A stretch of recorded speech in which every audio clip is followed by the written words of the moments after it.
everyone. Welcome to our pilot episode of an Unearthly Podcast, our podcast on new episodes of Doctor Who and all things Who related. I'm the Man in Black, and with me are... What's the next? Who wants to go first? I'm Flynn. That's all you shall know me as. I guess I'll go. Who's to the left of Flynn? There is no one to the left. There's only darkness. Actually, I'll go next. I'm Matt. I do my own web show, Matt Reviews, which actually is going to be changing names now. And I've been a Who fan for, the better part of a decade now. At least, somewhere around there. Since they started the new series, really. Right, I'm Randy, though I prefer Ron. I've been a Doctor Who fan since around 1983, and I tend to keep myself a bit of update with all of the fan information, as well as other fiction works, projects, etc.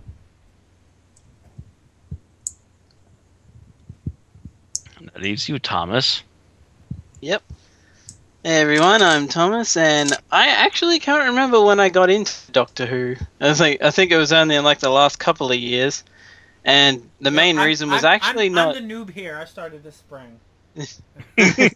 Yeah, like the main reason, like as far as New Who went, I think it was a friend of mine is like obsessed with Doctor Who, and I got into it through that. And the old stuff I got into because that's pretty much all my mum will watch. Like when she found they had DVDs of the old stuff going around, she just went after that. Which is awesome.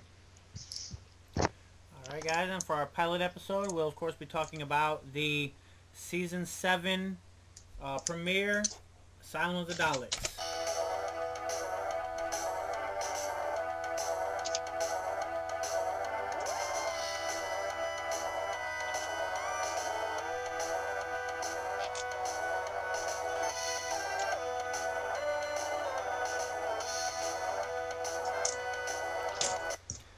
Okay, who wants to give the plot summary? I know Matt's good at those. Actually, Randy would probably be better at this one, actually. You want me to? I can just read it off of Shannon Sullivan. Alright, well, story begins, actually it prologues with 5 of the webisodes of the Pond family, which we basically discover that by the end, Amy and Rory are... 4 of them are filler, and 1 of them actually has content. And 2 of them are shit. Yeah. But yeah, at the end of it, we discover that Amy and Rory have split up. They're also being lit differently, and apparently have a new makeup director and all that. We discover at the beginning of episode 1 that they're finishing up filing for divorce. Amy is working on her fashion modeling career, and Rory is, well, Rory. Although, I would say it's entirely possible that they just caught Karen Gillan at a modeling shoot and didn't tell her that she was actually Amy at the time. That's possible. But as they're finishing this up, they're both captured independently by people that are, well, Daleki on the inside. I don't know any other way to put it. The Doctor, likewise, is also captured on Skaro. Which exists now. Which apparently exists now. I mentioned to you guys before this that it's kind of like the Kenny of the Doctor Who universe. It gets destroyed and it comes back. But you wiped the surface again, you bastards. They're all taken to a Dalek, which holds the Parliament of the Daleks. Which is another mental issue. Does the Daleks change their government every, I kind of just completely... I completely... My brain just refused to accept that. There are Daleks. Okay, that's all my brain would accept about the group of people who are meeting. See, I think they're just trying to hit every single kind of government out there, so next time we'll be seeing Democracy of the Daleks, you know? That would be interesting. It's just, Because, you know, that's Daleks, easy. they have been It's defeated. easy when you've got a race of While we're like-minded there, people. I have to bring up a point of confusion for me. Was that supposed to be Dalek Khan, who was the spokesperson? I don't think so. That makes no Yeah, sense. that voice sounded so It was familiar. definitely the same voice, but I'm like, if that was supposed to be the same character, it makes zero sense. 90% of the Daleks are voiced by the same person, so he probably used his Dalek Khan voice for it, So I'm but like, I don't think... why was there a Dalek? Like, he said he wasn't the, Prime Minister or whatever they had. He said he wasn't him, somebody else was. So why was he sitting outside of his casing and being the spokesperson? My guess is just that they wanted the Dalek outside of the casing, and that's just the voice Briggs uses for Daleks outside of casing. So it's not Dalek Khan, just someone outside of casing. Why was there a Dalek outside of his casing there?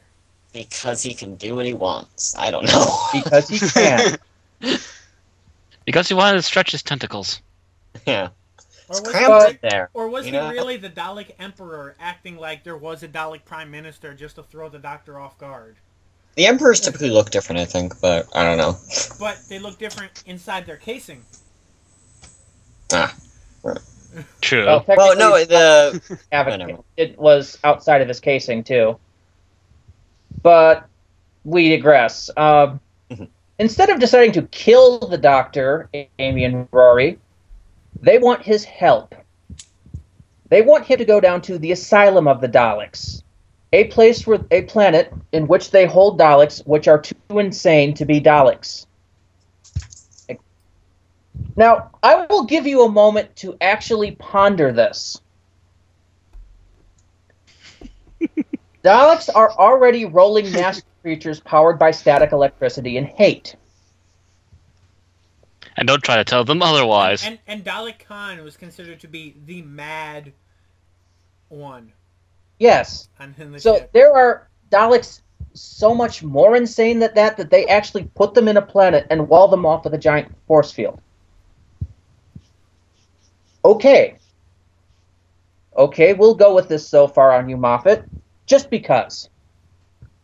Anyway, the Daleks are getting a signal from the planet. A signal that is definitely not Dalek. In fact, it's rather human.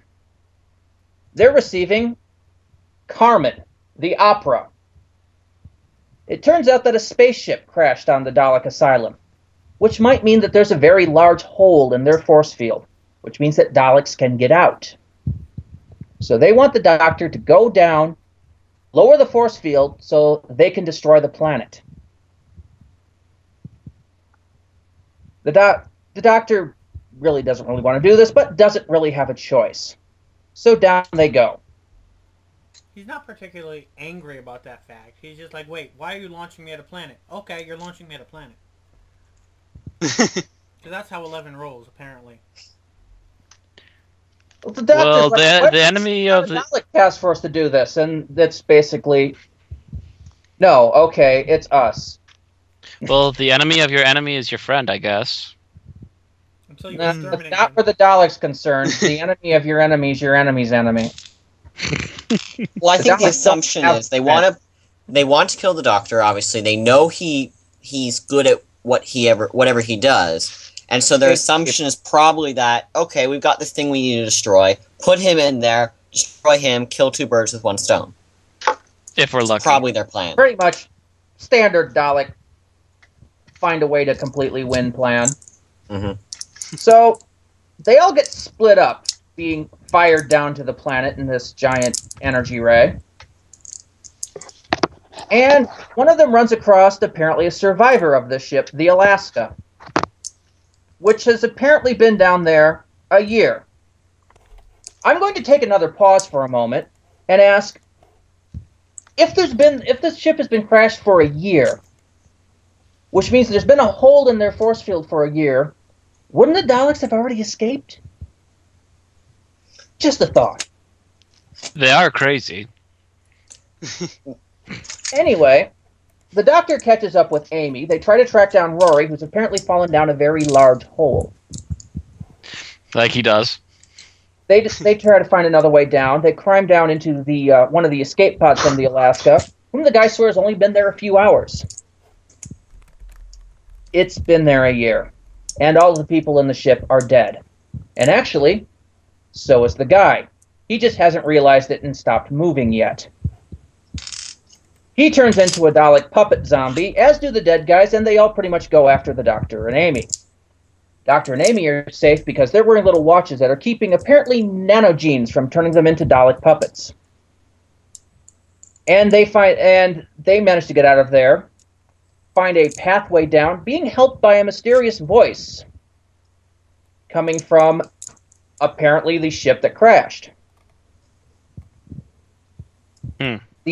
During the process, Amy loses the little device that keeps her from being infected by these nanogenes. And Rory lands in the middle of basically classic Dalekville. There's no other way to describe it, really. It's rusted old Daleks from every era of Doctor Who. Speaking of which, the special weapons Dalek was supposed to be there. Did anybody see it? Yeah, I watched it a few times. It was there, but it never moved. Where was he? It was in that same room that Rory landed in. Ah. See that, and well, we'll talk about that later. All the Daleks were disabled, but Rory, being Rory, finds a way to turn it on. Turn them all on. And, of course, in the process, piss them off. They're Daleks, that doesn't take much. You could sneeze, it would piss them off. But that same voice, who they originally heard back with the Parliament, and is known as Soufflé Girl, since apparently she spends her spare time trying to make soufflés, though the Doctor is curious where she gets the milk and eggs. Eggs. Him into the conversation that Rory was having with the Dalek. He was trying to figure out where to get eggs to make a soufflé. Or something. Something like that. Holding up a Dalek sphere asking, is this what you're looking for? Egg. Yeah. So, Rory and the disembodied voice of Soufflé Girl flirt with each other a little bit. It's a little odd. Again, not like we haven't seen Amy and the Doctor eventually reach that same room.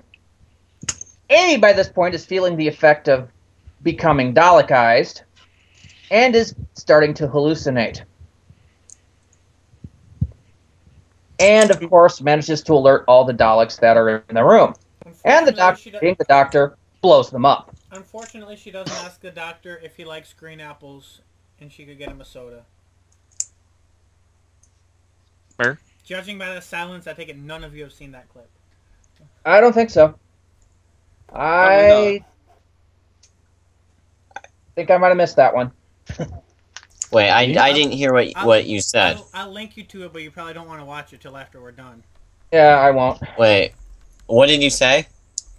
I said, unfortunately, Amy doesn't ask the Doctor if he likes green apples, and she can get him a soda. Yeah. Oh, you know went what? over my head. The first episode of Doctor number 11. Well, no, this wasn't I'm assuming. This wasn't an actual episode. This was like a thing they did at like a con or some sort of appearance. I saw a YouTube video of it. Okay, yeah, it's not ringing any bells. Yeah, I can't remember any of that. A room full of Daleks exploding up attracts Rory, so we get the three of them together. Amy's in bad shape. The Doctor winds up leading them to a teleport pad, which could get them out of there. Problem is, the controls for the force field are controlled by Soufflé Girl, who insists that the Doctor come and get her before she'll release this force field. Doctor has Rory take care of Amy and takes off. And he eventually gets there until he hits the intensive care ward. Daleks that had survived many wars, including wars on Exelon. That ring a bell to anybody? Yeah. Sounds familiar. Yeah, that's Death to the Daleks, isn't it? Yes, that is. In fact, every war mentioned in there was one from the second or third Doctor era. I think Vulcan I'm looking mentioned, at that quote so I can kind of piece it together myself. Yeah, I think I caught all of them but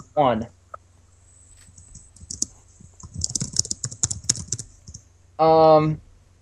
And, of course, the fact that the Doctor's very presence in the room wakes all of those Daleks up.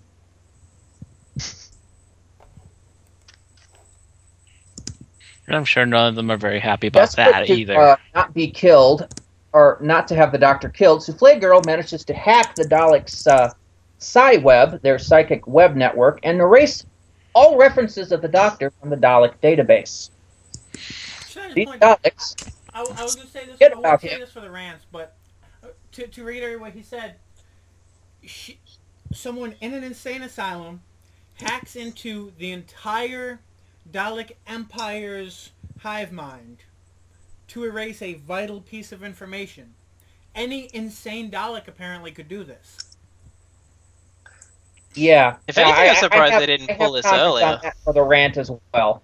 But I'm going to hold my tongue and finish my summary before it takes up the entire time we're doing this. So, all the Daleks forget about him and wander off to their various cubicles to sleep it off. And they manage to get the door to Souffle Girl unlocked. And the Doctor makes a rather depressing discovery. Souffle Girl was a human and is now a Dalek. She just doesn't realize it, or at least is repressing it. Where is she getting the eggs? She's not, because it's all in her mind. She was a Dalek the whole time. So, they talk this out, hash it out. She starts going Dalek and then forces herself back. She releases the force field and has the Doctor run. He's very good at that. Oh, yes. He's only had a few hundred years to work at it. He runs. He runs all the way back to the teleport, where by that point, Amy and Rory have kind of patched their relationship back together. Apparently, all it needs for the Ponds to get together is to be in mortal peril. We find out the reason Amy left Rory is because something happened to her and she can no longer have kids. So the Doctor, seeing things put back together, finds a way to beam them back up to the Dalek ship. Right into the TARDIS. And the Daleks ask who he is. Because, and you know, of course, well, okay, go ahead. I'll save this for later. And of course, the Doctor, being the Doctor, basically says, I'm the Doctor. Completely erasing the whole reason why he was deleted. Mm-hmm. The Daleks respond with Doctor Who. And going off with a whole bunch of the Dalek parliament screaming, Doctor Who, they get in the TARDIS, fly back to Earth, put the Ponds back where they belong, and to the Doctor, all is right with the world. For now. That's pretty much the episode summary in a nutshell, I think. Let's start with our pros then. What are our favorite things about this episode? Well, I like the fact that we did get to see Daleks from all the different areas. The different models, Yes. that is. Yeah. Did we really though? Like, aside from maybe I couldn't really tell. L.P. Davies era. Yeah, what there I was- saw mostly Yeah. was just that. Yeah, it was just the Daleks from the new series. Like, I once saw a Hartnell Dalek and once a Special Weapons Dalek, but it was like fleeting glances. It was never like. It was really only in that one scene. You could see, if you looked closely, you could see a few others from some of the. Yeah. From, Then again, I think there was throughout- at least throughout one movie most- Dalek. What? Throughout most of the classic series, I don't think they had more than 4 or 5 Daleks at a time. Versus There are some differences. yeah, I mean, Uh, I don't think they had the budget to actually have more than 4 or 5 built at one time for the first 30 years of the show's run. So Actually, There- I have a very good question. Did they have any of the movie Daleks from the 60s? I might have seen one, but I didn't not see certain them. of that. Darn it. But the But movie I- Daleks were later reused in the show. Aren't canon anyway. Right. well, actually, technically Yeah. they were before used in the show, reused in the show because the chase aired before the movie, and they were in the chase.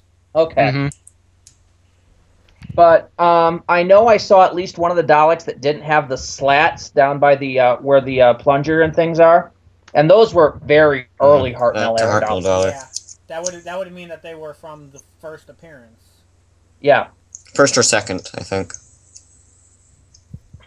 Because they didn't get the slats till the chase. Yeah, it wasn't until the chase that they got those. Before that, they had the big antenna on the back. Oh, okay. But I saw at least one of those. I saw, I think, a Genesis-era Dalek once.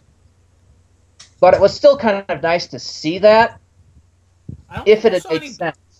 I don't think we saw any black Daleks. I didn't remember any, no. A Dalek Supreme go insane? No, I mean the from when it was white Daleks versus black Daleks. Oh, Renegade faction. From the 80s episodes. There's no Dalek Civil War. No, apparently the Renegade faction was completely wiped out. Dun, dun, dun. I didn't see any Imperial Daleks either, or the white ones. Well, technically the special weapons Dalek counts. Oh, that's right. Yeah, I forgot about that. Otherwise, and of course, apparently the new Dalek paradigm consists of exactly 5 Daleks, and they never created more of that paradigm. Actually, other than that, Daleks I think were just regular Daleks with spray paint. Well, they were a different shape and everything. Like they're supposed to reveal that they have extra weapons and everything. What I heard with them, of course, is that they were initially supposed to be just kind of an elite class, like a officer class of Daleks. So there's supposed to be less of them than the normal ones. Of course, it's also that people hated that design. Yeah, that's mainly the thing, because even Moffat said that that idea failed, because one of them, I think the red one, was supposed to be the drone. All the new drone Daleks were supposed to look like that. Mm-hmm. Right. But they realized that no one liked it. I guess they didn't build any more. Right. So, were there any other pros on this episode? Oswin was pretty cool. She definitely... The Flay Girl, for those of you that hadn't seen it. Yeah. She definitely acted her part very well. Very effective, I'd say. Yep. Mm-hmm. I must admit, I didn't figure it out until it happened. Right. And I smacked myself. I think I figured it out just before. But I think with me, it got kind of spoilt because I think I'd seen images of it where it was like that awkward moment when the Doctor's crushes a Dalek or some crap. The whole time I was watching it, I was like, wait, is she? I'm like, no, she can't be a Dalek because a Dalek wouldn't understand opera. A Dalek wouldn't understand soufflés. So how could they trick her into thinking that if they have no concept of that? But apparently they did. So I was convinced that it would have been impossible because they did not have a concept of those things. Well, I think the point there, though, is that the whole reason that she's not technically a Dalek, if she still has her human spirit, is because she's still able to keep that, and it's implied that that's her dream world of sorts. Makes sense. Like she still retains a lot of her humanity. It has to be a dream world if you're keeping Daleks out by nailing wooden planks to the door. Because that was one of the earliest scenes in the episode, and I'm sitting there like, she's nailing wooden planks to the door to keep Daleks out. Yeah, only works in the 1960s. Which I can only respond. Exterminate.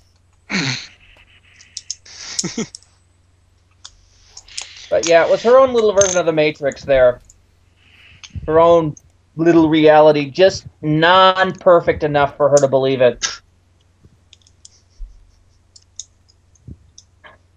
Anybody else have any ideas? The positives. I actually kind of like that whole thing that they had split up Rory and Amy, because that actually was like, oh, okay.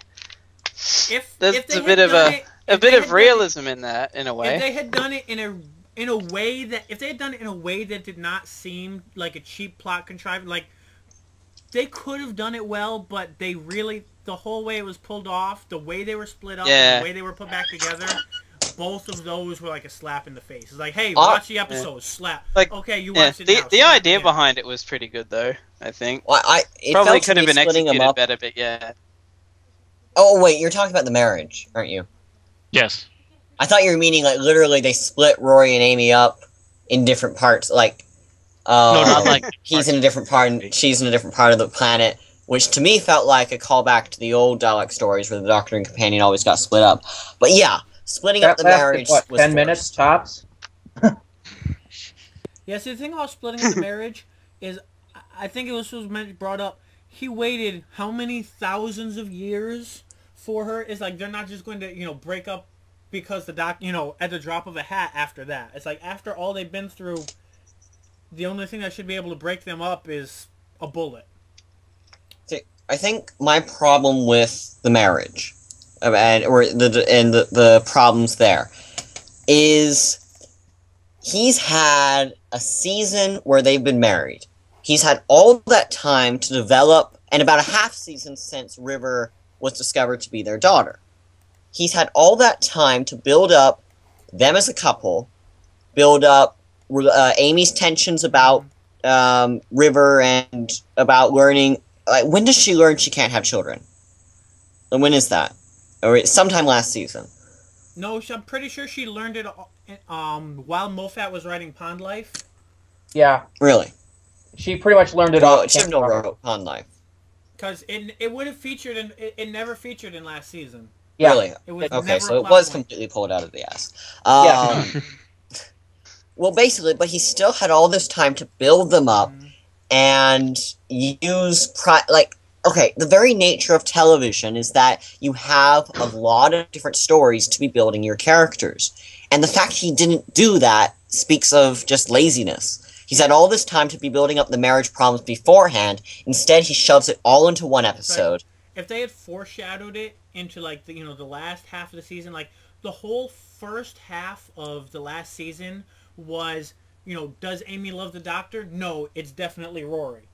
Mm-hmm. So to turn around and be like, oh, they're gonna break up, it's just like it screams contrivance in 1,000 different ways. Yeah, it's just that he's had this time, he didn't use it, and so he crams in basically the divorce, the aftermath, and the get back together all in a space of like 10 minutes, and it just doesn't work. And it's not very well written either, which is another problem. Right. Mm. I mean, as someone pointed out, Rory comments at one point, "Do you know how hard it was me waiting 2,000 years for you?" And she says, "Do you know how hard it was thinking you didn't love me?" or something like that. And those problems aren't equatable. I'm sorry, but worrying if someone loves you is not the same as waiting 2,000 years in solitude, specifically for someone you love. Bit of a Rose moment. Not to interrupt that, but does this mean we're done with the pros?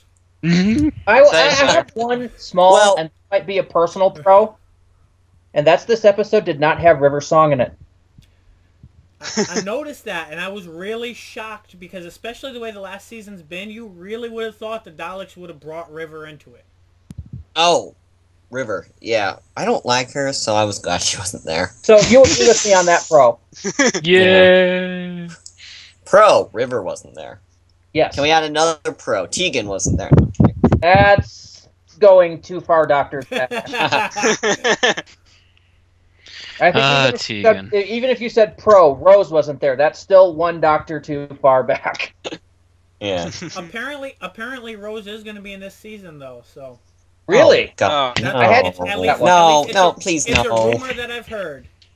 I thought we were done with Rose. Hey, Rose and Billy Piper and Matt Smith have already had a sex scene, so it's pretty clear that she's sleeping with all the Doctors. Yeah. I just hope River doesn't find out. Please don't invite any First Doctor Rose. I expect John Barrowman to come back because that Captain Jack just won't. You expect Captain Jack and 11 to be sleeping together? Is that?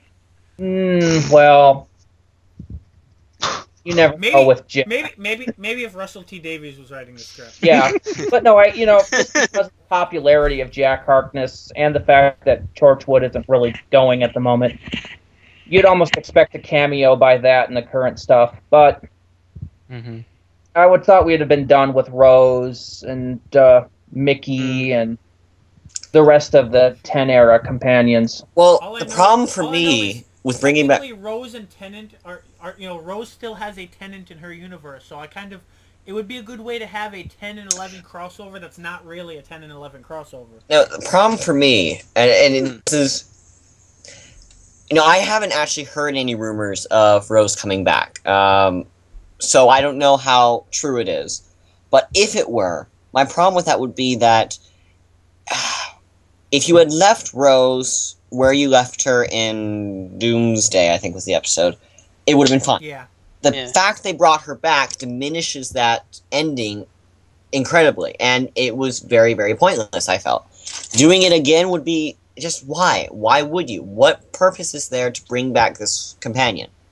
It's beating a dead horse. There's few companions that need revisiting. Like, even a companion like, you know who they need to bring back? Susan. I was actually going to mention that. Regenerated. Yes. I was going to mention that. Yes, they need to bring back Susan. Actually, Susan and Jenny should meet after they both regenerated and show up. I actually thought Jenny was going to get like a... I thought Jenny was going to get a spin-off for some reason. I remember when I first saw that episode, I was like... That would have made sense with all the spin-offs they were doing. Yeah, I was like... The way she just sort of buggers off, I was like, okay, where's this going? She's like, just left and that's it. We don't get to see what happens to her. I think it at one point, but I think the BBC said, okay, no, you have 3 shows currently, that's enough. Yeah. I don't know if it was. I don't know if it was a joke or serious, but someone was like, "Well, Russell T Davies tried to get one too many spin-offs, and they cut him off because it's like." But I think I don't know. But either way, I'm like there is some truth to that either way because there were 3 Doctor Who shows running at one time. Mm-hmm. So. Actually, there were a couple more, but the other 2 were informational. Yeah, I mean, I'm not counting Doctor Who Confidential and the Torchwood equivalent. But, yeah, there were 3 shows, and really I think that was about as much as their schedule could handle. Yeah, plus, one for adults, one for kids, and one for the family, so... Okay, last call for pros? Anybody? The one thing I thought was very, very good. Okay, all I've been hearing about this episode before it aired was Moffat was going to try to make the Daleks scary again. That was his whole deal, is he wanted to make the Daleks legitimate. I think he succeeded. He really built a really great atmosphere throughout the episode, and for all its faults, which we're going to discuss, it has that going for it. It made the Daleks very scary. After Victory, they were just like, whatever. Here, and, I mean, the scene with Rory in the deserted room, the Daleks have never been as scary as that. That was actually, yes. There's also, I think the last Angry Geek brought this up, which I hadn't really thought of. It's like for a long time, the Daleks have been running around like, you look at, what was the one before Doomsday? I forget the name of it, but it was like, someone simply mentions the Doctor's name and the Daleks start running around terrified. Mm-hmm. There's only so far you can take that seriously before you start laughing at before they become the clowns. You take him out of their systems, they can start going back like, hey, why haven't we invaded Earth yet? Mm-hmm. And I think that's a larger thing. Someone actually pointed out that you can kind of see this train starting with his Moffat's first season, actually, where he's de-emphasizing the role of the Doctor. You had Russell, who was making the Doctor this ultra-powerful, everyone's heard of him, he is basically this godlike character. And what you see with season 5, where, especially in the last episode, that speech that Matt gives in Panopticon Opens is important because it's a Tennant speech that scares off all the villains, and then they all come back to lock him up. And that's a major thing because it's the first time the villains aren't scared of the Doctor. Then in season 6, we have the whole plotline be the Doctor goes back into hiding, where he fakes his own death and becomes this unknown force again. And now, in this one, we see the Daleks don't know who the Doctor is. They've forgotten, and not to give too much away, but it becomes a bit of an important thing in the next episode. Just a bit. So it's an ongoing train of de-emphasizing the Doctor. I still think the fact that he showed up and he's like, oh, I was erased from your memory banks because, you knowing me caused problems. So the first thing I'm going to do when we meet again is like, hey, you remember me? I'm the Doctor. Well, but the way it's played though is very. They ask, "Who are you?" I'm the Doctor. Don't you know me? Doctor Who? We don't know. Who are you? A Dalek would never do, because what does a Doctor do when? What does a Dalek do when an unknown person shows up on their ship? They exterminate. They don't ask them who they are. Why? I think the Daleks are a little cleverer than that. Like they ask around just a bit. But how clever? You know what? They ran around in circles asking who he was over and over again while he escaped. That's not very clever. Meh. Well, no, I just mean though that. Well, at the same time, on the same coin, wouldn't you want to know who on earth this person was that just got onto your ship? But not to the point of letting him escape while I repeatedly asked him who he was. The Daleks are supposed to be geniuses. They're not, I don't know. I don't know about geniuses, but they are very computerized in their thinking. I believe is the general rule. They're supposed to be very, very logical. They're not geniuses in some respects, but when it comes to strategy, planning, they're supposed to be geniuses. Well, I think really the scene was just supposed to show us the Daleks have forgotten the Doctor, and I can't think of a better way they could have shown it. The scene was supposed to be an excuse for them to put the words Doctor Who into the first episode of the season. Well, a little bit, but it was more that he wants to emphasize that the new status quo is the Daleks don't know who the Doctor is now. And that's basically it's the whole point of the episode, is that the Daleks have now forgotten who the Doctor is. And he's probably going to play with this later on, and most likely it's going to be a big thing. I see this all being a very big thing for the 50th anniversary. And I think we can begin to see him setting that up as early as now. Oh, I should bring out one more pro. It was nice. This is really, I don't count the Pandorica Opens. This was really Moffat's first real Dalek experience, because Victory of the Daleks was, there was some Dalek-nish in it, but it wasn't, there was no combat. There wasn't a fight with the Daleks. This is the first time that Moffat Victory really to me the felt Daleks very much like a threat. prologue. Like it was, this is what we're going to do. And then he was like, oh shoot, that didn't go very well. Well, we'll just put him to the back burner for a little while.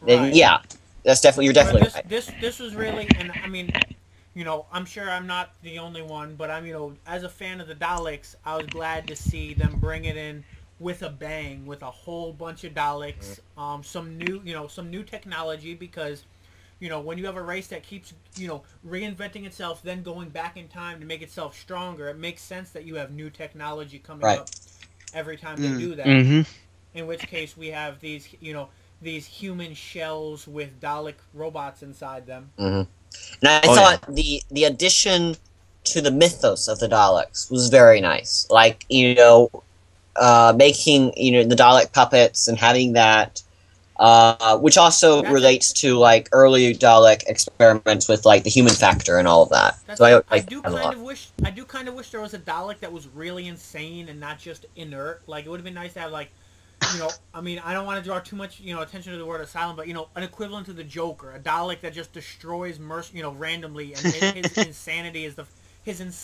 fact that he won't obey.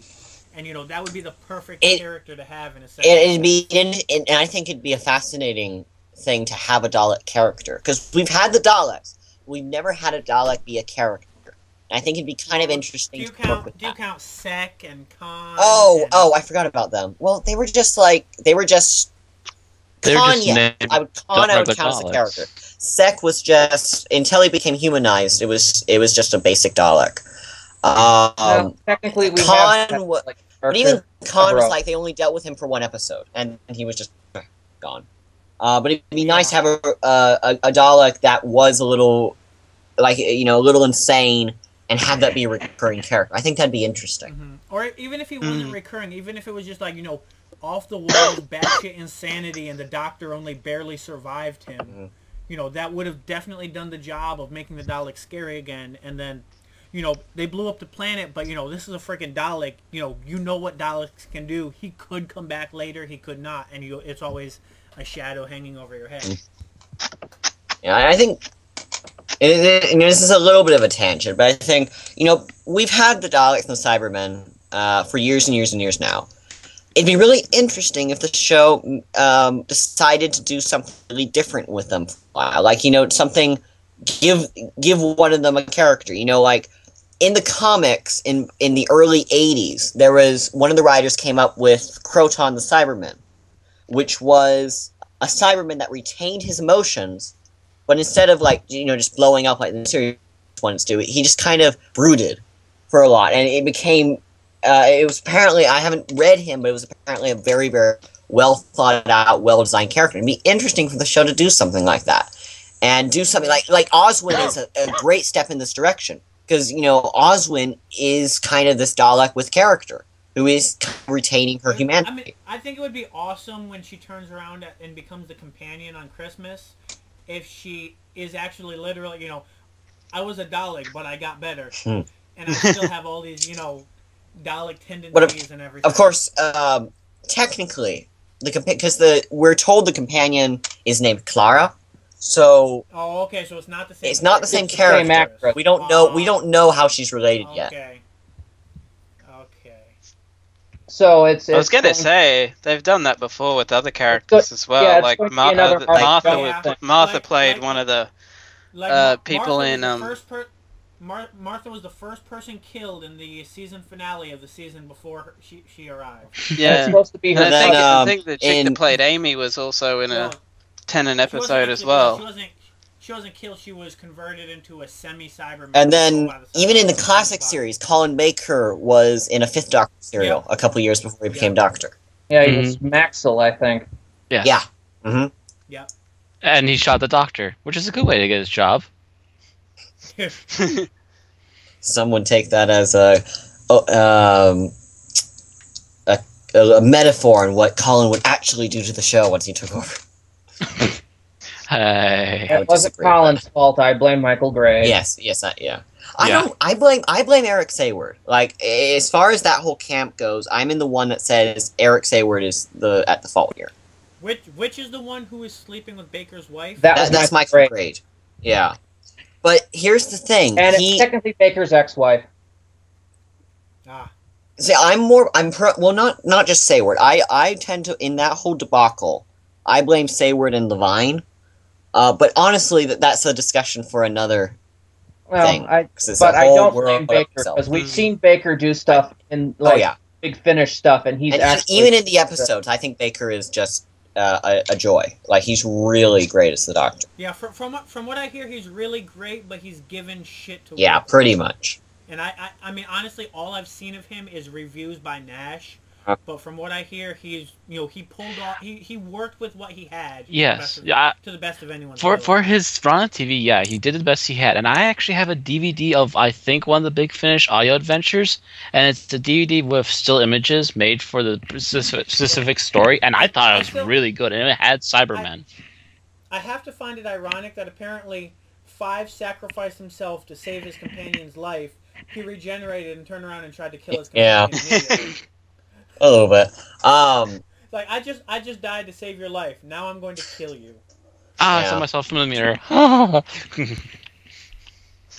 Yeah, I mean, but if you watch like Revelation of the Daleks, or even actually, if Netflix would let me watch them, I would love to. Actually, if you really want a great way to get to see how Baker works with the character, watch Terror of the Vervoid, which is a crap episode, but man, he's just charming in it. He is so charming, and it's worth watching just to see him work with the character at that point.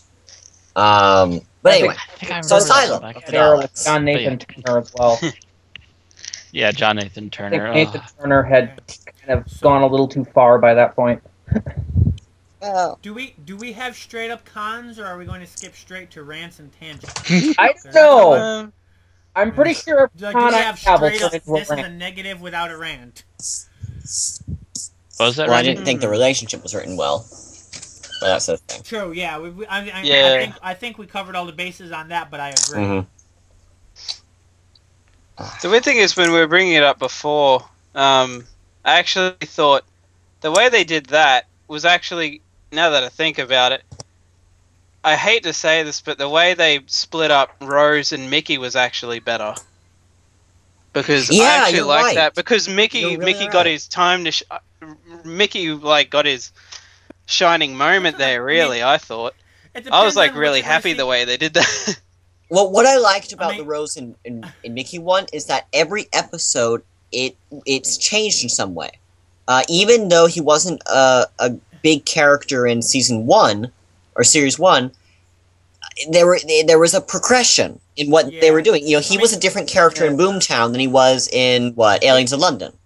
The idea of their relationship was kind of ruined for me in episode 1 when the doctor said, "By the way, time travel," and she said, "Bye, injured boyfriend. I'm going to run off with strange man and go time travel." To me, that effectively ended their relationship, but Mickey thought there was still something there. But If anything, Meanwhile, the doctor would assign the title of Rose's boyfriend to every male they met from there on. yeah, but 9 obviously had no you know, 9 was certain that Rose was not going to be with Mickey at the end of the season. right. But I mean, it's still though that there's progression in their relationship. They just, you know, Boomtown is very much half of it is basically spent on them talking. Where are we at right now? What? Oh, okay. And then when he joins the crew in the second season, there's a definite progression for his character. And with Amy and Rory, he became a tin dog. yeah. Well, what I mean, but once he realizes this in school reunion, he makes a definite move in Rise of Steel, Age of the Cybermen. There's a Age of Steel, Rise of the Cybermen. This is terrible. I had a YouTube clip of we're in a car, but I specifically did not save that one for the podcast because I was sure we wouldn't. Yeah, right. And now But anyway, we're talking my about. larger point is just that New with lesson. Rory Never and Amy. get perfect. With Rory and Amy, they don't change. They either are this or they're that. We never see a progression. They're just one way or the other, and that's what really kills this for me. It's either Amy loves Rory, Amy hates Rory, Amy loves Rory, Amy is not sure about Rory. It's just like, I mean, it kind of, the way you describe that makes sense because Amy's character is a very extreme, irrational, emotional character in ways like that, but at the same time, you know, if she kicked him out and there was obviously something big enough that Rory was willing to go ahead and get the divorce papers and everything, obviously something big went down, and there had to be, you know, even if she had a motive for it, she did something to kick him out, and, you know, he should be, you know, either upset about her lying to him or upset about whatever she actually did to kick him out. Like, it can't just be, oh, that's why you did it? Well, then we're perfectly fine. Yeah, but it's also, we should have seen her kick him out. And we never actually saw it. I mean, yes, the last... We saw him leave, the last Pond Life was with no flashback. audio. The last Pond Life was without words. We didn't actually see what happened. We didn't know what happened at that point. We just saw a quick thing to tell us, oh, wait, they're not together anymore. We should have seen what brought them to break them apart, and we didn't. They just told us about it. Right. Yeah, that's what actually makes the Rose Mickey one better, because they actually had a thing where they basically just had Mickey go, well, you're with the doctor now, so fuck you. Right. It's like even throughout the next several years, Mickey tried to get back together with him, and then he was like, oh, by the way, there's a clone of me, and Mickey's like, well, there's only one other black person in Britain on this show, so I'm gonna go get together with her. Yeah, that felt a bit contrived. What the hell happened there too? That was stupid. I hated that they paired off Mickey and Martha for no real apparent reason other than, we're black. Well, it also might have been, funny if they partnered it with we're also two extraneous characters that have really loose ends too. True. But it's more like, okay, that was out of the blue. Mm-hmm. Right. I would also point out Zordon is a racist. Whoops. Didn't think about that. Oh, yeah. Well, see, people talk about that, but it's like, damn, I forget his real name, but it's like he requested to be the Black Ranger so he would be more recognizable. So it's like all the fault people put on the showmakers, he requested that, so you can't really blame them. He wanted to be the Black Ranger. Yeah, but what it about makes it sound like Samuel L. Jackson. He thought people wouldn't recognize him unless he was the Black Ranger. Yeah, because like I've heard the same sort of stuff about with Star Wars, like people giving them crap for giving Samuel L. Jackson a purple lightsaber when apparently he requested that. Yeah, it's like the Mace Windu was specifically created because Samuel L. Jackson wanted to be a badass Jedi in the new movie. Apparently, like the only due to a DVD commentary I was listening to for Revenge of the Sith, it said that the only two things he wanted were a purple lightsaber and a spectacular death. And I think he.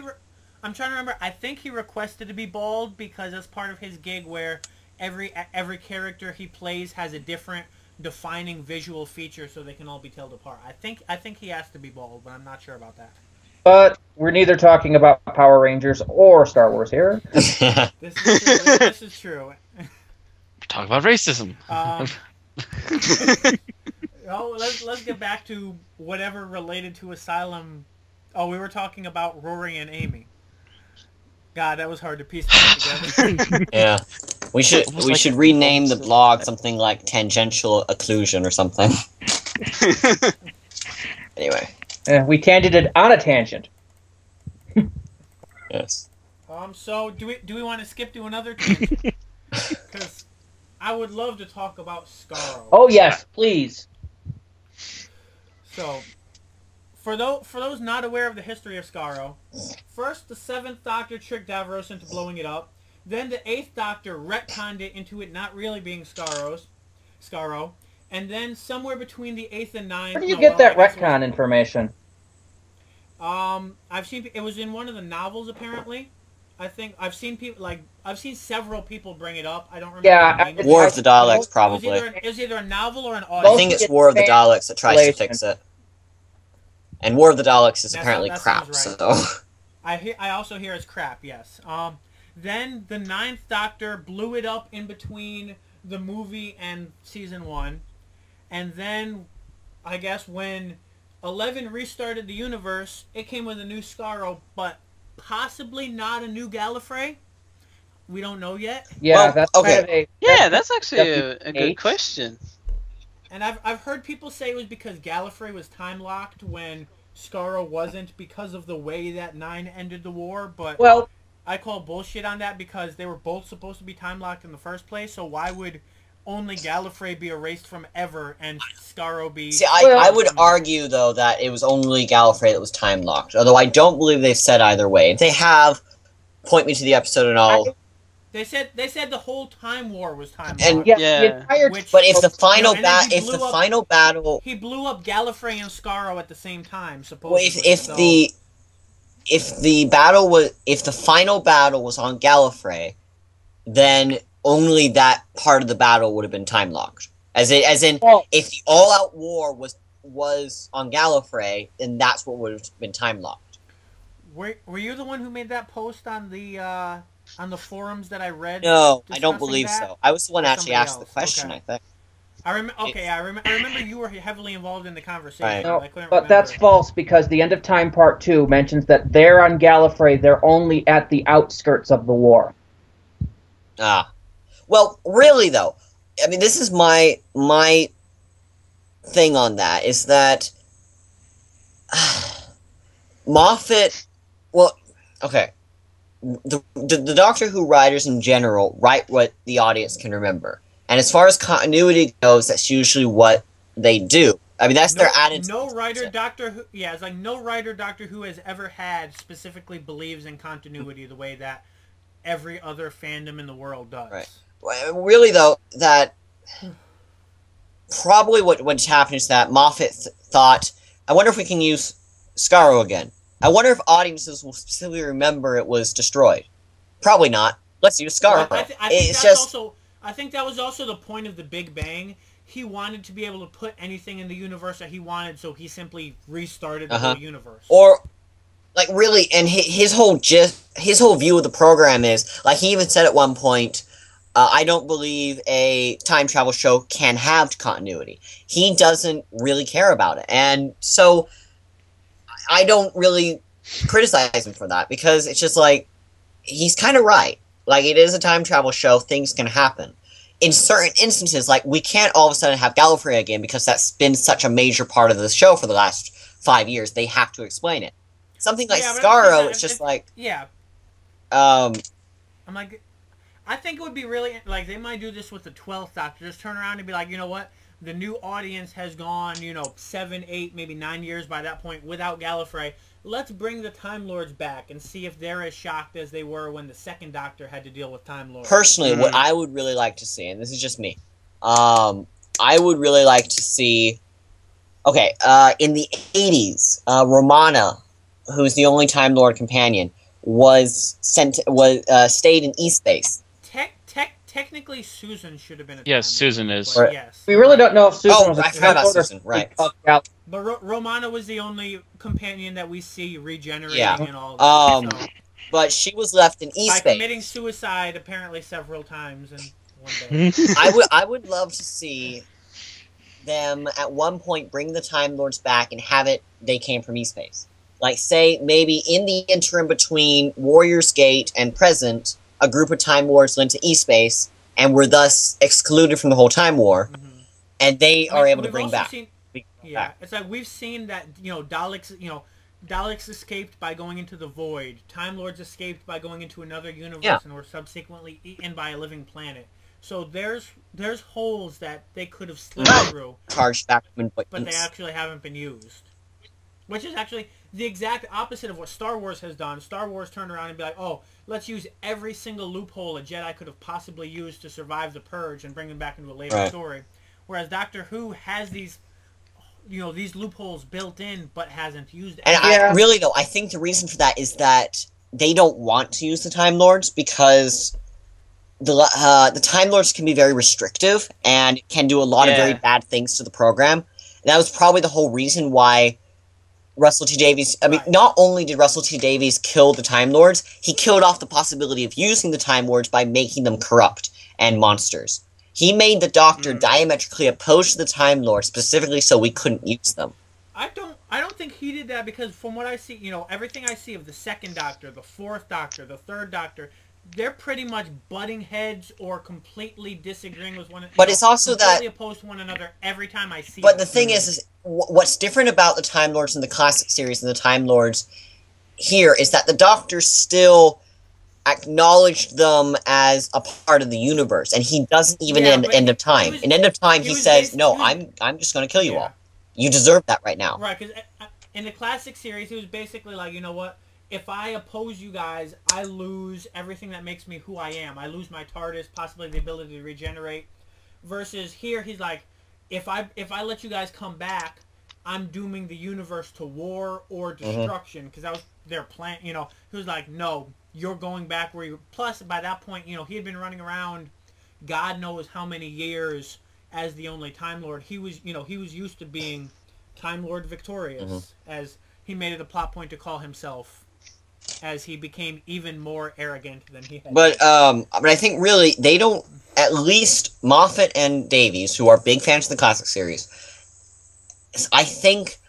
Okay, in the classic series, really the only time the Time Lords were any good was when they were written by Robert Holmes. Any other time, they were either dull or just kind of there. Like, especially in the Davison years and the Baker years, the Time Lords are just kind of really, really boring. And that's probably why they didn't want to use them. It's because there was nothing interesting about them. I think the most exciting thing these Time Lords did was say, hey, Ford, let's go back in time and start a time war by trying to kill the Daleks. Deadly Assassin is like my favorite episode, and that's set on Gallifrey. After that, it's I like Invasion of Time, but the rest of them are they're just really dull, and I think that's why they don't want to use them anymore. Yeah, specifically I'm just referring is like, of course, then again, Genesis of the Daleks is supposed to be something Time Lords would never have done, until the Daleks became a major threat. Anyway, that was against every aspect of their character that was known. So really, the entire Time War is the fault of the Celestial Intervention Agency. If you think about it. They get their hands into everything.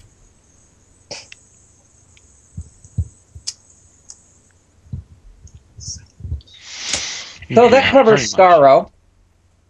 Which I guess I agree with you, though I do believe, if they're going to take something out, bring it back, take it out, bring it back, they shouldn't just wave a hand at it. It's like, oh, it's there. Now it's not. Oh, it's there. Yeah, it's like the Doctor should have at least, had an emotional response to, oh shit, Scarro's back, or, he'd be like, damn, I should have realized Scarro, some sort of response. Otherwise, he's just like, oh yeah, I'm on Scarro. No, no emotional reaction, nothing.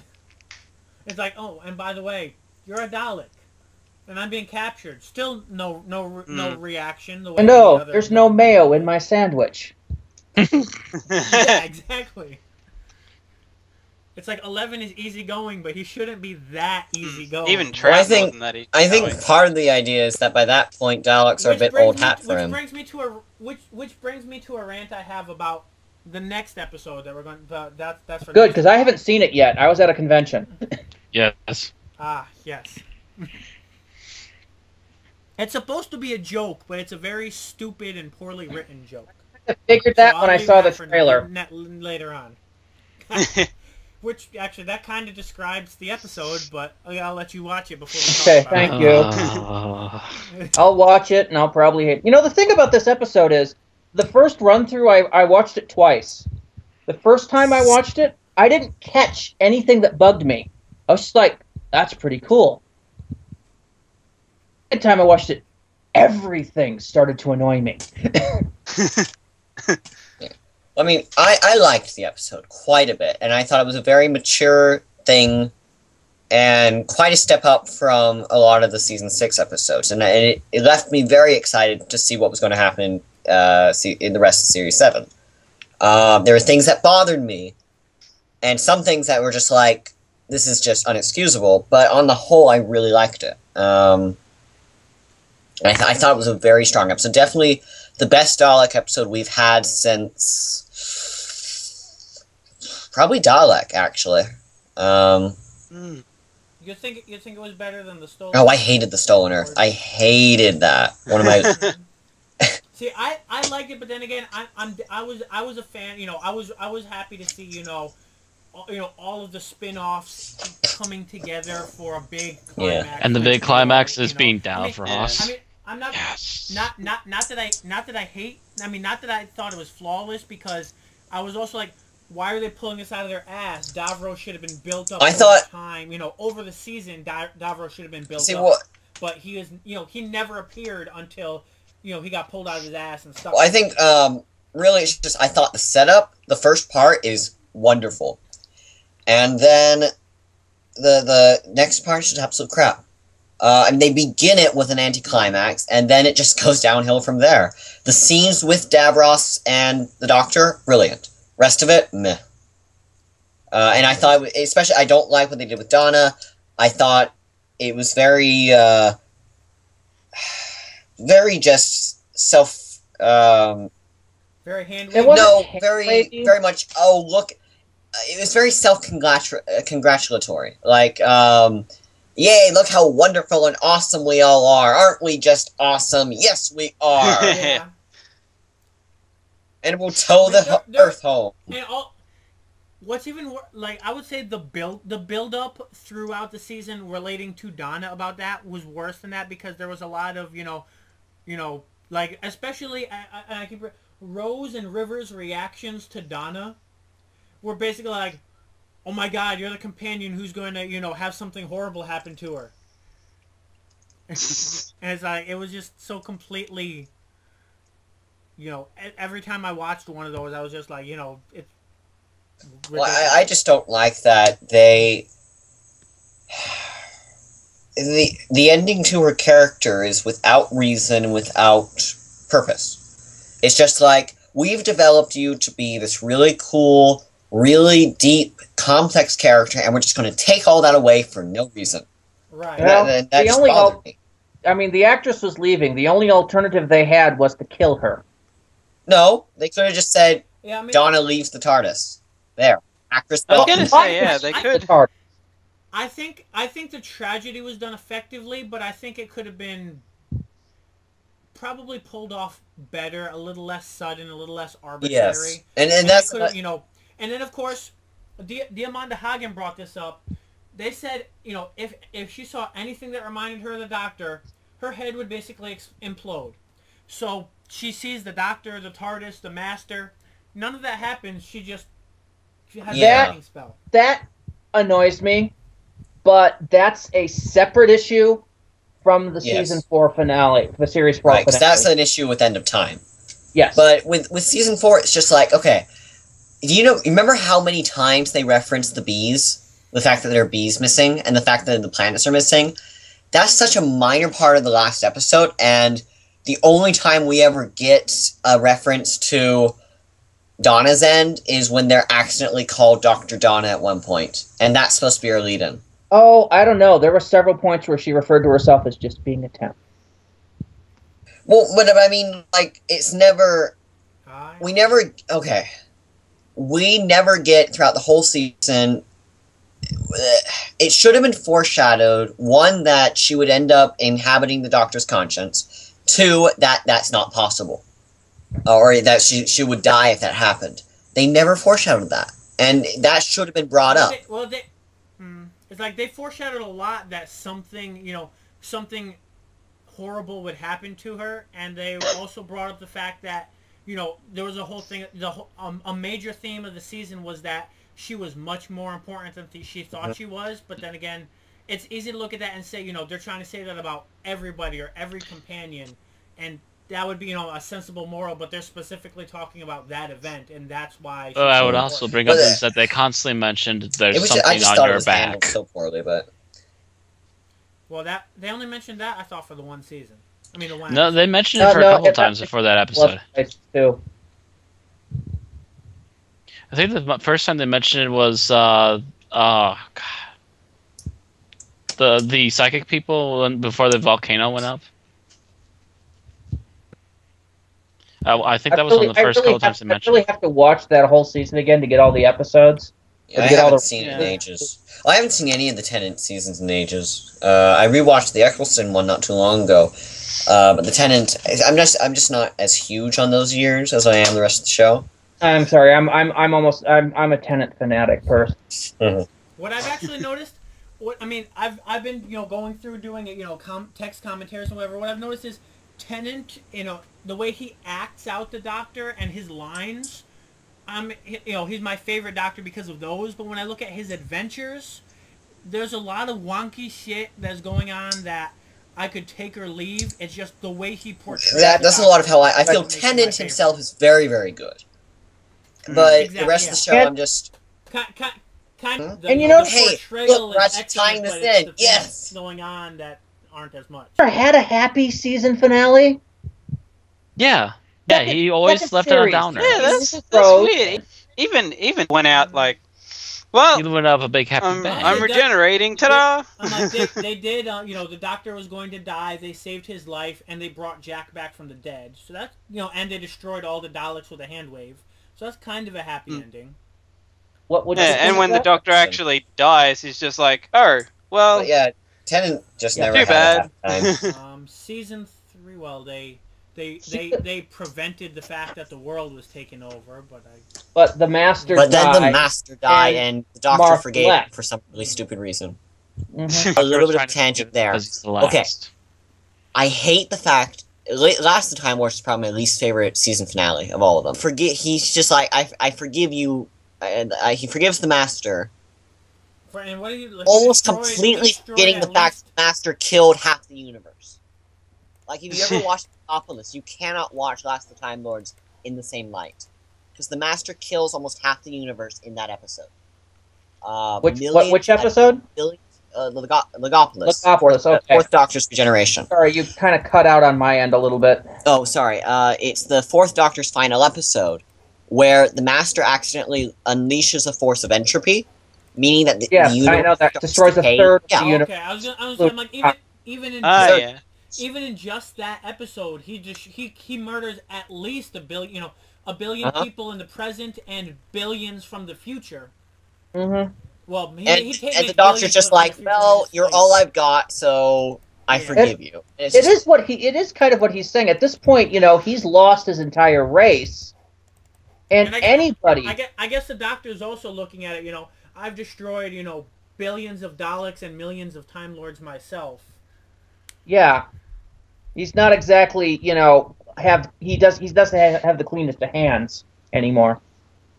He's just looking at, this is the closest equivalent he has to a best bud from childhood. As sick as that really sounds, said out loud. It is. It is. It's true, though. You think about it. And not to mention, the Doctor at that point had actually undone a lot of the damage the Master had done to Earth. True. So it's very easy to forgive him because I've undone it already. I think I watched the episode probably twice. How did he undo it? Like, what did he do to undo it? He did when the paradox machine was destroyed. The paradox snapped, and everything got reset. It's a giant, huge reset hand wavy button. However, I will say of the reset buttons that he uses, it's actually the one that makes the most sense. Correct. So it actually doesn't bother me. So they're going with the whole deal that because they were time travelers, they remember it basically. Because anybody who has contact with Chronons remembers it. It's the Eye of the Storm effect. Because they were in the middle of all they remembered. The people who are at ground zero essentially are the only ones who will remember everything that happened.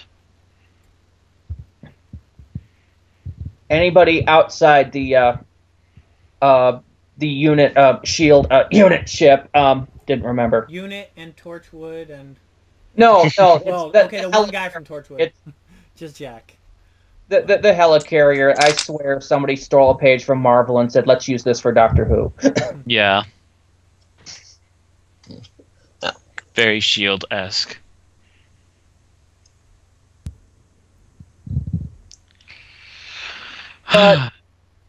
Back to Series 7. So do we want to talk any more on that, or do we want to go on to any of the segments we discussed? Yeah. Were we still on cons or con rants or? we were on rants now. I don't know if we. All right. I've got a little rant here. Okay. The very concept of the Asylum of the Daleks. Excuse me, but didn't the Time War supposedly wipe out all Daleks in existence? With the exception of the ones that were revealed to be hidden later. Yeah. I think the Daleks... Yeah, that should have technically... The Time Lords are gone, the Daleks are gone, there's just the Doctor. And then we start finding Daleks. But where in this whole gigantic math did this whole planet full of insane Daleks not come into any mathematical equation? And that goes into the whole restarting of the universe and Moffat... And I think it's also... still part of that same issue, and it's still even almost larger than Scarrow because it's a key portion of the plot. Yeah.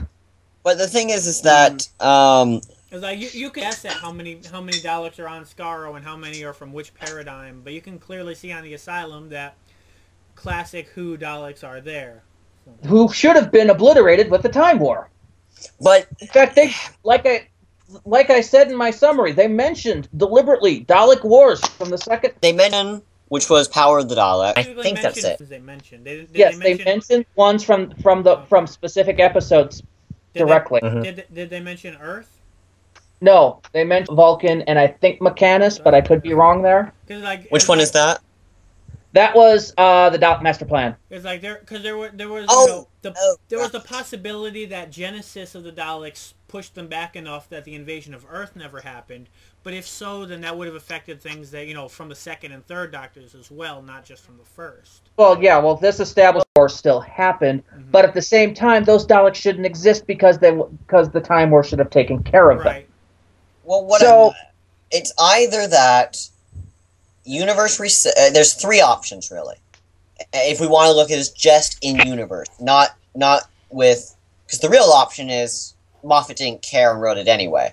But in universe, that's the actual thing. Yes. In universe, I think we can explain it either as galaxies reset, new rules. 2, history changes. Doctor changes history, new rules. 3, the Time War actually didn't obliterate all the Daleks, just time-locked a good many of them. And this wasn't included. So either way you want to take that, I think there's enough leeway, but... But also, the Dalek from the episode Dalek apparently actually searched the entire galaxy in a heartbeat to try and find any other Daleks, and there was no Asylum Daleks, obviously, because he said there is nobody. But at the same time, he failed to realize that the Dalek Emperor was, at the outskirts of the solar system, building a freaking army of Daleks. So he obviously I guess actually, that's true too. Well. There were millions of Daleks in the same solar system that he couldn't. Yes, but they were deliberately staying hidden. That's also true. From other Daleks, so that doesn't sound anything. At the same time, though, it's just no one's going to. Assuming that you're a casual viewer of Doctor Who, you haven't rewatched these episodes, you're not going to remember anything beyond the last year. I mean, I think Terrence Dix, who script edited the whole of Pertwee's tenure, had a rule that if it was in the last season, you were free to reference it. Any further back, and you had to make a point to explain it in the episode. And I think that's really what Moffat is doing, is that he just forgets anything, or he, not forgets, but doesn't bother to include or really reference anything from further back. And I don't think he really has to. Skaro hasn't existed since the late 80s, though, so if he's referencing Skaro, he's going a little farther back. Well, Skaro is also just that, I mean, there are also key concepts that you're free. Skaro was referenced in the movie in the 90s, so Skaro existed in the 90s. But Skaro, though, I mean, I'll keep saying it. Skaro is Doctor Who's equivalent of Kenny. You bastards! And I would also mention that also talked about this. Skaro! Yeah. I would also mention that I brought this up earlier, is that they say that they quote unquote destroyed Skaro, but what do they mean by destroy? Do they mean that they blew it up from the inside out, or do they mean that they just wiped the surface again? Because they have wiped the surface so many times with Skaro that you should know by now that there's potholes where Daleks are always hiding. In theory, he did the same thing to Skaro that he did to Gallifrey, and we don't see Time Lords crawling out from under Gallifrey either. Rock going, oh, that wasn't so bad, was it? Like, whatever he did, Time Lords couldn't regenerate from it, so I imagine it could, destroy Dalekanium. Well, so, End of Time established the fact that Time Lords weren't destroyed, they were time-locked. And so Gallifrey still exists. They were time-locked there because that was during the war. They tried to leave the war, before it ended to go to Earth. And he's like, no, go back to the war where you will eventually be destroyed. Yes. Okay, this is me not being overtly familiar with Tennant, because I haven't seen them since I first watched them. Let me explain then. What was happening was, in the Time War, they were using time travel to avert certain situations. You have two time-traveling races going to war with each other, fighting helter-skelter across the cosmos. Now, eventually, this got to be a bad thing. If one particular battle went bad, someone could just go back in time, give them new information, tell them do this instead of doing that, and then, of course, the other side does exactly the same thing. Eventually, this had to stop, because time was being rewritten every other second. Wow. I wouldn't necessarily say second, but you get the idea. So someone came up with the colossally. I think as something I read did mention that the universe was restarted several times during the Time War. So obviously, shit was getting out of hand. Yes. Yeah. The universe was getting bent. It was folded, spindled, mutilated, and dealt worse than the U.S. Postal Service. So my mom works for that. So someone came up with the idea of sealing it, so that when you are within the Time War, you could only time travel to effect within the Time War. You could not travel outside of the Time War. Obviously, this occurred after someone decided to go back to the beginning of Time Lord history and bring back Rassilon, which I believe we will all agree was probably a colossally bad idea. Depends on what kind of mood Rassilon technically is. Still alive. I mean, if you look at the classic series, he's technically alive. Yeah, they could have just woken him up. Yeah. Woken him up, forced him to maybe, possibly. Either way, bring him I into remember this was a bad it was in the idea. Five Doctors. We had this completely ridiculous and just child, let me seal you in a box forever. Yeah. And again, it depends upon his mood because he doesn't seem quite that bad in the Five Doctors. He's just like, No. how about you guys? No, Anyway, we're fine. so what the time How lock much of the time is looks I like- change over time? I like to think he just got bored and just like, let me just start sealing random people in a box. That'll be nice. so essentially what No. time locking is basically keeping the events in there to themselves without affecting the rest of the universe. Uh-huh. I didn't remember him like it actually being determined. But okay, actually though, this proves my point in that I didn't remember it, and I'm a huge Doctor Who fan. A casual viewer isn't going to remember it, and Moffat isn't writing for the fans; he's writing for the casual viewer, and that's a huge part of these kind of continuity errors. Is that we can have fun picking at them, but in the overall context of the show, which is a mainstream popular show, no one's going to really give a crap. Yeah, And so that's really what it's like that. but there's a difference. There's a difference between saying I'm writing for the casual viewer and saying fuck the fans yeah, is only for the casual viewer. Well, Yeah. no, it's still for the fans, though, because, I mean, there are ways to counteract... I mean, there are ways to explain these things. I mean, there have been... Yes, but the fans shouldn't have to do all the explaining while the Yes. writers actively circumvent their attempts to explain it. Well, I mean, explanations are kind of boring anyway. Who wants one of those? Oh, you can do it really quickly. Raises- You need to sit there forever I explaining read a it. very interesting article. I was a gonna while say back when that they was saying- introduced the Time Lords. Well, I read a very interesting article a while back that was discussing when the Doctor Who magazine came out, when it premiered. One of the things it always did was it had quasi-official explanations for continuity errors, and the guy said this kind of missed the point because the fun in discussing continuity errors is not that we want a definite answer. The fun is we think of all these different little answers, all these little different loopholes and cracks that can explain and make this all fit cohesive. That's the fun of it. And it's not really, we don't want a specific answer, we just want some answers, a possibility of an answer. See? I don't know, Which is actually what Toho does a I like lot. to have a story to follow without Mhm. having to be like, you know what, I need to fill this in with fan fiction before I can continue along the story. pretty But much. it's just Yes. like, I don't know. I mean, I'm a huge Doctor Who fan, and when Skaro showed up, I'm like, oh, Skaro was back. That's interesting. And then I just continued on with the episode. So, I guess it's all in how you view continuity, and where that's I such did an that important... my first watch. It was my second watch that I actually started going, wait a minute. See, I had just kind of assumed that it wasn't Skaro and that it was just somewhere else that there were statues, and then I saw other people talking about Skaro being back. I'm like, wait a second. What do you mean Yep. Skaro's back? That's when I went back and re-looked at it. I'm like, wait, we're on Skaro now? It's like, where the hell did that come from? Yeah, that was kind of my point of, hey, wait. But yes, then I get Still, to the though, there's Asylum. just that... There's no need to please the fan base. I mean, there really isn't. And what you need to do is please the people who you really want to be watching the show. And But the fan base are the people who go out, sell the show to other people. I mean, Yes. if it weren't for classic Who fans who preached it to other people, how many people would not be watching the show now? yes, but at the same time, it's a huge train of thought that the thing that killed the program in the 80s was that it catered to the fan base for about 5 years, and that's what Yeah, killed that's it. the thing. You No. can't cater to only the fan base, but you have to acknowledge and respect them. Yes, if you want and to- I think I think Moffat does by...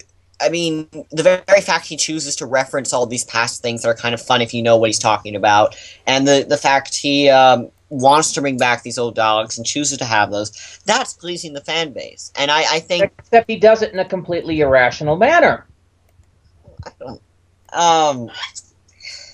I like the Again, though, idea it's of just that having them there there. are explanations. And I mean, there are explanations to reason why Scar was back. And Do we really want the episode to spend 5 minutes saying this is why Scarrow is back? Have we gotten an explanation as to why having sex in a TARDIS makes a Time Lord baby? Oh, please do not get me into that. But I'd like an explanation to that because spend the next 2 hours talking about that. Have you guys seen the episode Kinda, the Fifth Doctor episode? Yes. Yes. I remember watch the making of documentary. One of the more interesting conversations was it had bits from the writer, Christopher Bailey, and the script editor, Eric Sayward. And Eric Sayward was just saying, you have to explain things. You can't just have, like, the writer at one point had an idea, he wanted a kind of a Cinderella kind of deal, or not Cinderella, Red Riding Hood kind of deal, where he wanted the grandmother to turn into the wolf. And Eric Sayward was like, no, you have to explain it. You have to explain how the grandmother turns into the wolf. And it's more interesting to see it rather than to explain it. He always found the explanations less interesting. And I think that's a lot of what Moffat is doing. Moffat would rather do stuff than explain it, though. There's a difference between it and handles. We see Scar. We are neither shown nor explained why it's there. And that's what annoys me. But necessary. Why is it necessary to explain? Because it's not supposed to be there. But if you're a casual viewer, you wouldn't know that. Again, you're talking. If you're saying, I'm not saying screw the fan base. I'm saying there are ways that you respect base and the casual viewer, and respect their nods to continuity. I mean, you don't have to spend half the episode, but a throwaway line as to, like we were talking about, having an emotional response. Oh damn! When I restarted the universe, Scarrow came back. That's and I will agree that if from the episode, but you're explaining. I will agree that if he included a line that explained why Scarrow was there, it would have been nice. But at the same time, it's just like, I guess I just didn't really see the point of wanting to explain why Scarrow was there. Because he's not actively, it's not like he's, as he's riding up saying, I will piss off all the fans by making Scarrow appear. This is my master plan. He just wants Scarrow back. And it's just he wants to tell a story other than this is why Scarrow was back. And maybe if we look at it the right way, maybe he does plan to eventually possibly do a little bit of an explanation as to how that happened. We don't know yet. Moffat is known to do that. Moffat is known to not explain things until later. So that's also a possibility. And if it does, I will reverse my opinion. But at the moment, it's cheesing me off. But admittedly, for a otherwise pretty good episode, that's about the only real bad nitpick. And to be honest, if you look at the rest of it, you can kind of look away for a while. It's a good concept built with flawed things. So it can't be better than, say, a 3 out of 5 for me because, we get the relationship thing, and that's supposed to be a major thing. You get the parts of the ending that irk me. You get the parts of that. So it's like you add up all of the flawed things. It's like it's a good episode, but it's a good building, but all of the bricks it's built with are flawed. So there's only so good the building can be at the end. For me, the fact that we never got a build-up about the relationship is so much worse than the fact we never got an explanation for Scarrow. Because Scarrow has to throw away. Because that's a major story thing, and it's basically, it's basically a bait and switch. They're like, we're going to give you this hook about, Amy and Rory, and then we're going to, switch it out, and, they're all of a sudden fine with no real attempt, with no real resolution going into it. Well, I think it's actually more an issue that... the Doctor's reaction to it. I think it's more an issue that it has no bearing on their... It's really all about character. Like, you can't have a good... the very fact that sitcoms are largely plotless and based entirely on the chemistry of the lead characters, that's what television is. And so, when you don't explain that, when you don't build that in your television series, it's like doing this. Might as well just make it a movie or something. I agree even some with movies that the character thing is bigger than the Scarrow thing. Mm-hmm. Yes. I think though that the existence of Asylum itself, though, being the freaking title of the plot and the central basis for which it happened, yet shouldn't exist by all means, is just as big. But look, when taking this episode I would even say that telling them that he's the Doctor at the end is worse than the Scarrow thing. But then again, one's more easily randomable than the other. Let's just engage in a completely arbitrary hypothetical, and let's pretend this came out before let's say the Seventh Doctor never destroyed Scarrow, and it was never time locked. It's explicitly said, or this was set before we've ever been told Scarrow was destroyed. Then that wouldn't be a problem. Yeah. But Amy and Rory not being set up well, would still be a problem. And I'd still say it would still be a problem that the Doctor goes to all this effort to make the Daleks forget him, and then says, "Hey, I'm the Doctor." Well, no, because the Doctor went in not knowing the Daleks didn't know him. If I remember right, the way he phrases that, "Don't you recognize me? You're, he's just, I'm the Predator, the Doctor." He's incredulous. He came in, because he didn't know. Okay, she erased the whole memory. She only erased the memory of the insane ones. And I'll admit, what probably bothers me more about that is the fact that the Daleks make me kill him, not be complaining about the ending at all. I would be like, okay, the Daleks are acting like Daleks, move on. But instead, they're just acting as a mouthpiece for the show to say, hey, this is the name of the show. Have you not watched it before? This is the name of the show. Again, that's not. I don't think that's what he's doing there. I think what he's doing is, okay. Probably the best moment of the last series for me was the what is the question that must not be asked? Doctor Who, because what he was doing there is finally making the name of the show be connected in a way other than we don't know who the Doctor is, and making that an essential plot point. But I would say, they've always connected it, because they've always, for years, ever since, if not the first serial, then pretty close to it, they've always had, the words Doctor Who come up at. Well, yeah, but it's beyond just saying, well, who is he, Doctor Who? It's who the Doctor is going to be a huge part of the series now. That question is going to be answered in some way. And as I've said before, Moffat is also trying to decrease the Doctor's, make him more low profile, and so having the Daleks not know who the Doctor is a huge part of that, and having them reiterate Doctor Who follows thematically from what he was doing with Wedding River Song. And I think that's why he has them do that. Honestly, I have more of a problem with the Doctor himself saying Doctor Who, like 5 times as if he's a child, but... Yeah, I just got that song "Doctor and the TARDIS" stuck in my head when they were doing that. Doctor Who, great song, by the way. Doctor Who. But yeah, the whole thing about them forgetting the Doctor leads me up to one of my other problems, and that's the telepathic web.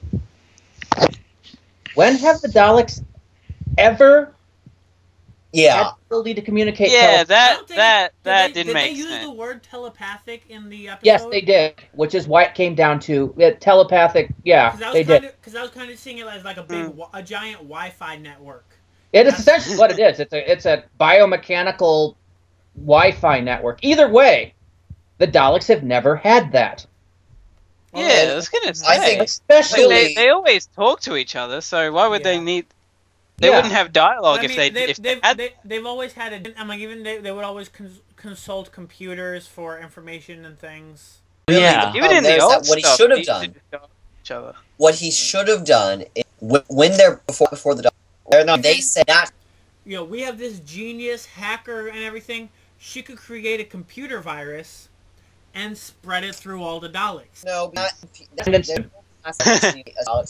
think especially as it goes on, they rely more and more on the mechanized parts of their suit. It's like they download. They're downloading information. They basically use they basically use the memory of their suits in place of making them for means brains an hour earlier. he should kind of remember that. I said telepathic. Yeah. See, it had to escape easy. They would have been able to go anywhere without 30 Daleks gunning him down. Yeah. Yeah. So the path web didn't make any sense to me. That was especially since they could have used well, if they always had it, they could have definitely used it to control the Robomen, and the Doctor couldn't have said, "Hey, turn on the Daleks." way back in Invasion of Earth. That was Invasion of Earth. Yeah. Yeah, that sounds like a little flub. That should have been looked into a little bit more. They could have turned around and been like, we invaded this species, or we dissected, such and such, and put this ability into our genetic code or something. So on the surface, it may look like this is a good episode. Yeah.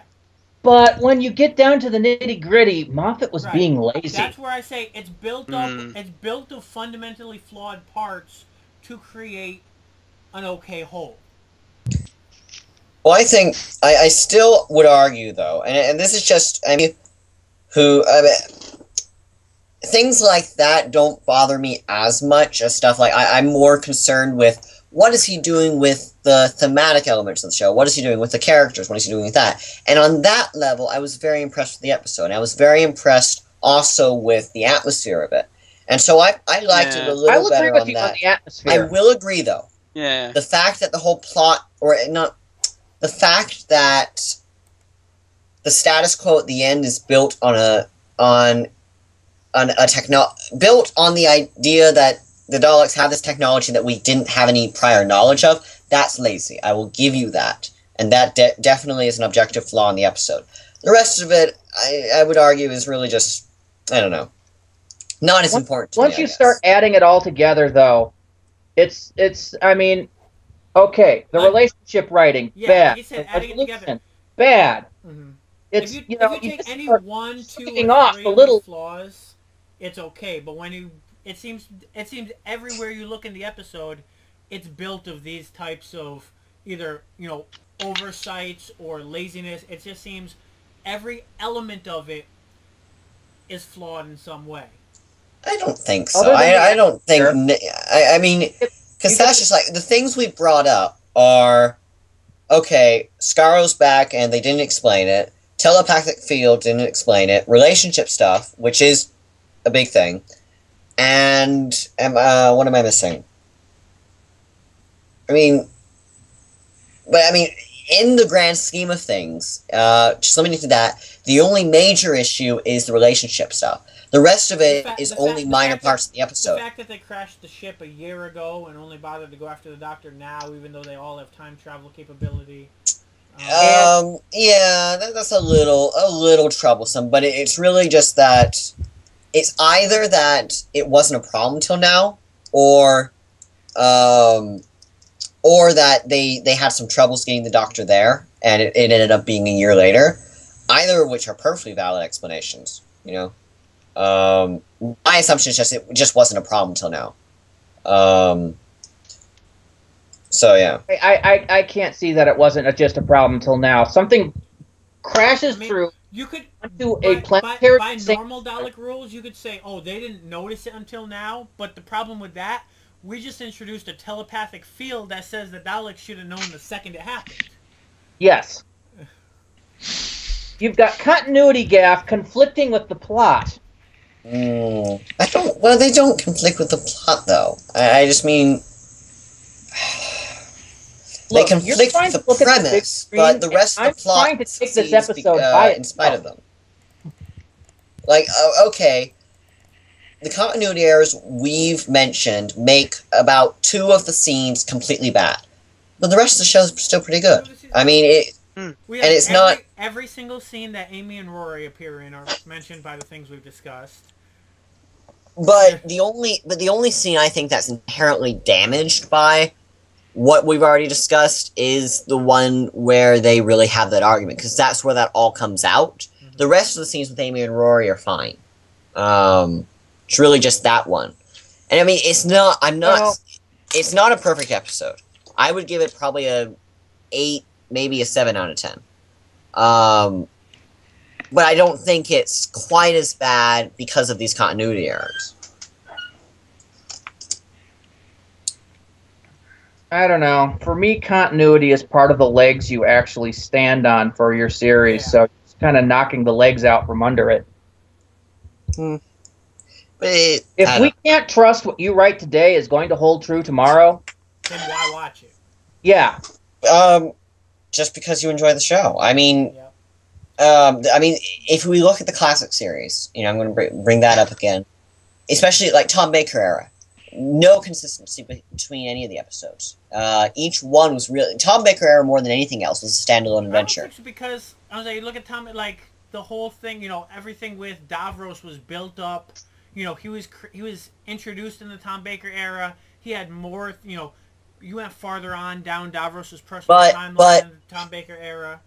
But Destiny of the Daleks fundamentally, I mean, if you look at Destiny, Davros is alive.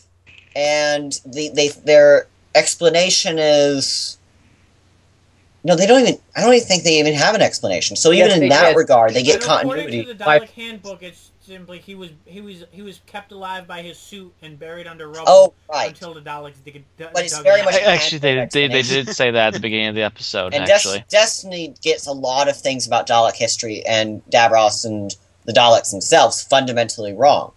But then that's also the Graham Williams era, which is that's when you start to get more continuity. But I mean, if we look at the Hinchcliffe years, the first 3 years of Tom's tenure, there's no reference to any of barely any references to any of the other stories. It's just adventure, new adventure.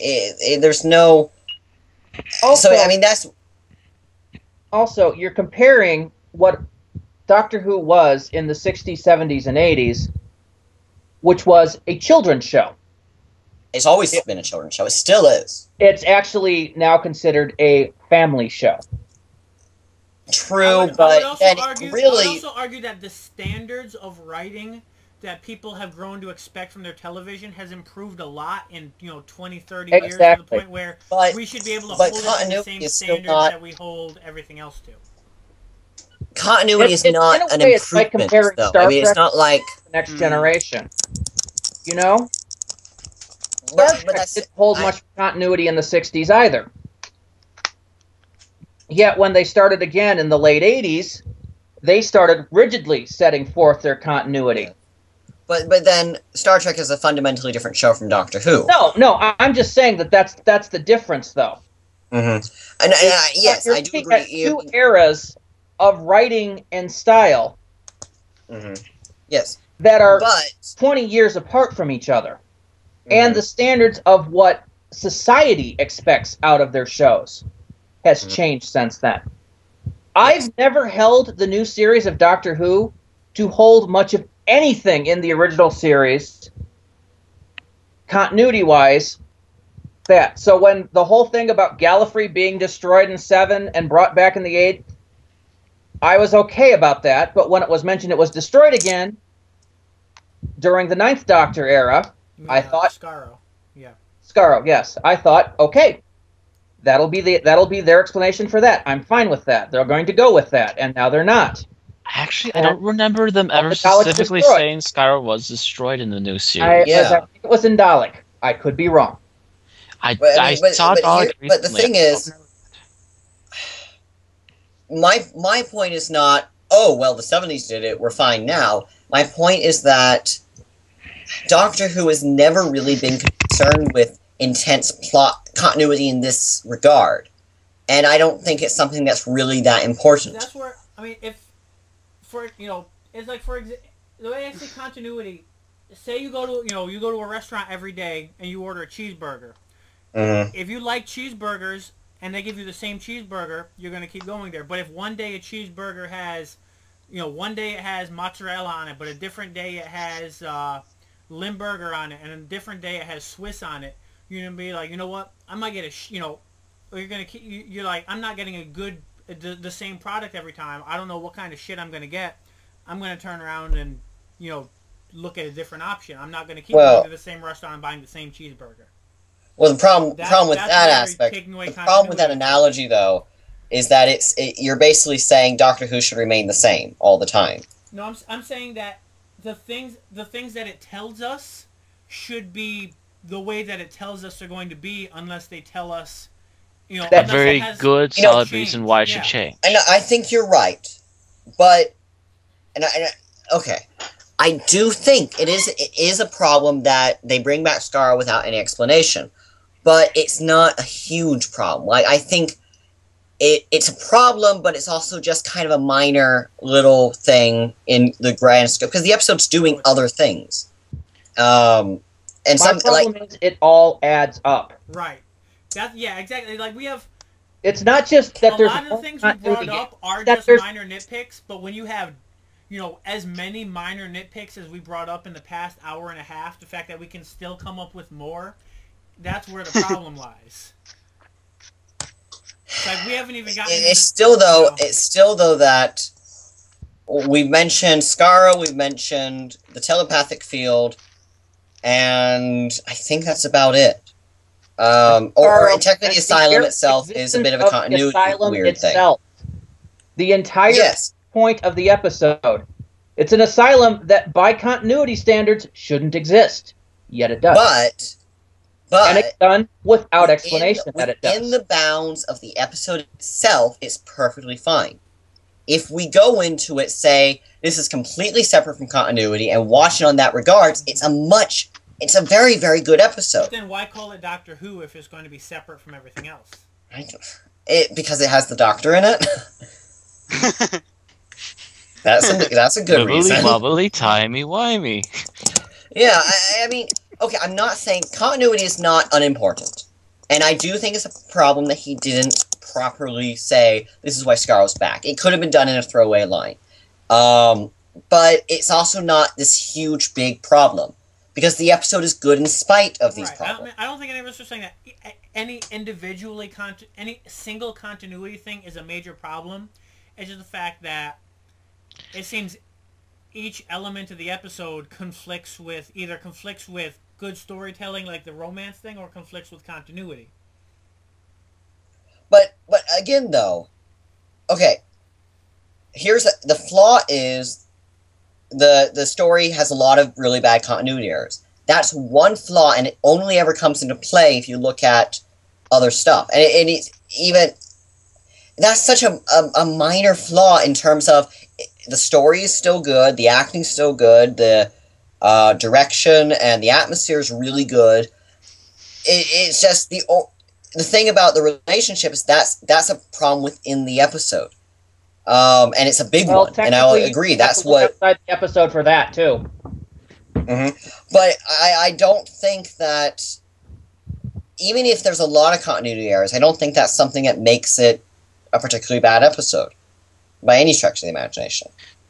Well, and I would argue that yes, they are big continuity errors, but we don't know if they might actually bring up why the continuity errors are happening. I'm kind of ripping off another reviewer here, but as I say, Time Lords became what they were over exposure to the time vortex over millions upon millions of years, including genetically modifying their own to make them Time Lords, versus have sex in the TARDIS one time, Time Lord baby. I think what creation there is. I see mythology of the show rather than a contradiction to the mythology of the show, and I think that's what a lot of this is that it's not contradicting, it's redefining, and that's what Doctor Who's done that a lot. I don't really see it as redefining. We can really go. I'm like, we could do whole podcasts about that, because that brings into the same reboot issue that people seem to be discussing with every franchise lately, and people's fascination with rebooting and redefining everything instead of keeping anything consistent.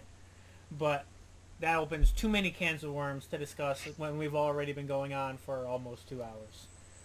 Yeah. Or another 2 hours if we wanted to discuss that. An extra 2-hour special. Rocket. So, in short, this would have been a good episode if it wasn't for the writing. I agree with that. If it was for little niches in the writing, yeah, a good episode. Although I still say one visual, and I'm like, don't take me wrong, this is definitely a nitpick, but the fact that Oswald's whole little thing was so pristine after she believed she had been there for a year, kind of a dead tip-off. And I don't know if it's supposed to be a dead tip-off, but I'm going to take it more as they're more focused on making it look nice than making it believable. Yeah. Like I said, my nitpick, I don't want to go too far into it, but it's something I've been having at the back of my mind the whole time we've been talking, so I wanted to... What I think is clever about that, though, is that we...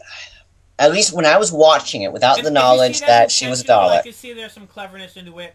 I honestly, just based on the rest of the things we've discussed, I don't think it's intentional. I think it was just, but that comes down to subjective point of view, and it's a minor thing either way. Yeah, and you think about it, you really see that in other places too. That escape pod that they climbed down into should have been abandoned for about a year, correct? Yeah. Yeah, there should Wouldn't have been, it gotten really dusty in about a year? You're right. There should have been more things would have decomposed than just their skin and flesh. Yeah. So it's really he's just made everything. Right.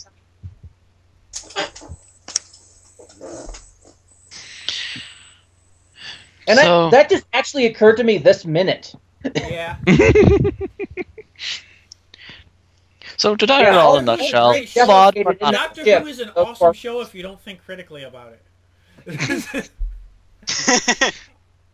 Alright guys, unless anyone has anything major to bring up, I think it's a good time to wrap up. We've pretty much brought that to a close. And final thoughts in 100 words or less? I would have liked to see more classic Daleks. And actually have them do stuff. Mm-hmm. Oh yeah. I would have liked to see the Asylum Daleks be more insane. Otherwise, I think that concept was carried out okay other than that. Yeah, have like one standout Dalek and maybe bring him back if things turn out really good. Yeah. And I would say I settle this episode on a 3 out of 5 or maybe somewhere between a 5 and 6 out of 10. I would give it probably... I think I would give it an 8 out of 10, personally.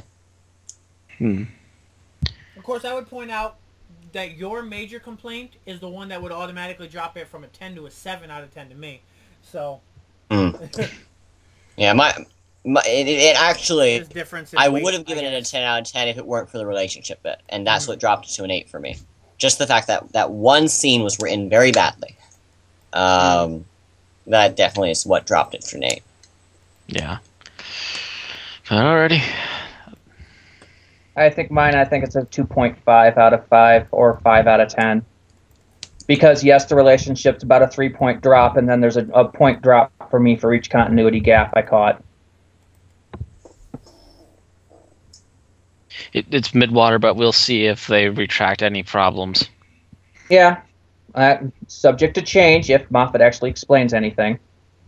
Which I'm still waiting for him to actually do any explaining. Shake fist. While they're at it, they can explain how it is that the Daleks managed to recruit all these people that would normally be their enemies against the Doctor in a time period where the Doctor hadn't yet angered half of them. Good question. Just to the mind. Ooh. Okay, guys. Well then, did anybody else have thoughts in there? I think that kind of covers it in a nutshell. Okay. So I think until next week, that was an Unearthly Podcast talking about Asylum of the Daleks. See you next week. It's driving me crazy. The sword in a spaceship. Woo!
because I keep planning to put in music,